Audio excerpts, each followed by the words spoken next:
నమస్తే అండి. ఐవీ రెసిపీస్‌కి స్వాగతం. ఈరోజు ఇన్‌స్టంట్ బ్రేక్‌ఫాస్ట్‌ని చేసి చూపించబోతున్నానండి. చాలా హెల్తీ అండ్ టేస్టీ బీరకాయ అట్టు. మార్నింగ్ బ్రేక్‌ఫాస్ట్‌లోకైనా సరే, ఈవినింగ్ స్నాక్‌లా అయినా సరే, లేదంటే వేడి వేడిగా ఏదన్నా తినాలనిపించినప్పుడు ఇలా బీరకాయ అట్టు వేసుకొని తినండి. చాలా రుచిగా ఉంటుంది. కేవలం 5 మినిట్స్‌లోనే మనం ఈ అట్టుని వేసేసుకోవచ్చండి. దీనికి ఎటువంటి చట్నీలు అవసరం లేదండి. కావాలనుకుంటే మీరు కారప్పొడి కానీ, చట్నీతో కానీ తినచ్చు. కానీ నార్మల్‌గా తిన్నా సరే ఈ అట్టు మాత్రం చాలా టేస్టీగా ఉంటుంది. దీనికోసం ముందుగా 2 మీడియం సైజు బీరకాయల్ని పైన చెక్కేసుకొని చిన్న చిన్న ముక్కల్లా కట్ చేసుకోవాలండి. ఇలా చిన్న చిన్న ముక్కల్లా కట్ చేసి తీసుకున్న బీరకాయల్లోకి ఒక ఉల్లిపాయ, పచ్చిమిరపకాయ, కొంచెం కరివేపాకుని కట్ చేసి వేసుకోవాలి. అలాగే ఒక స్పూన్ జీలకర్ర కూడా వేసుకుని, రుచికి సరిపడా ఉప్పు కూడా వేసుకుని, బీరకాయ ముక్కలు ఒక కప్పు ఫుల్గా ఉన్నాయి అనుకోండి, దాంట్లో సగం వరకు మనం బియ్యం పిండి వేసుకోవచ్చండి. ఇందులోని ఈ బియ్యం పిండి కలపడానికి ఎటువంటి నీళ్లు పొయ్యి అవసరం లేకుండా బీరకాయలో ఉన్న వాటరే సరిపోతుంది.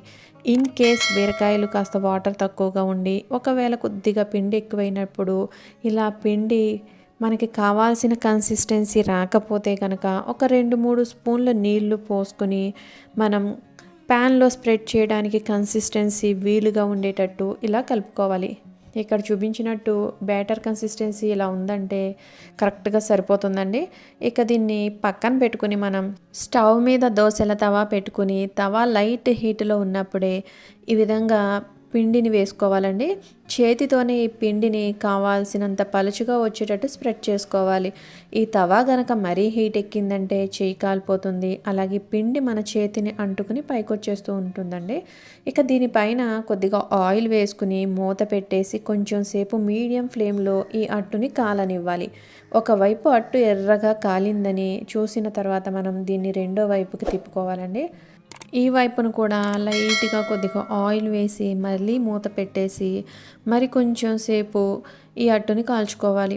ఇక తర్వాత మూత తీసేసి రెండు వైపులా అటువైపు ఇటువైపు తిప్పుకుంటూ అట్టు దోరగా కాలేంత వరకు కాల్చుకుని తీసేసుకుంటే కనుక అట్టు రెడీ అయిపోయిందండి.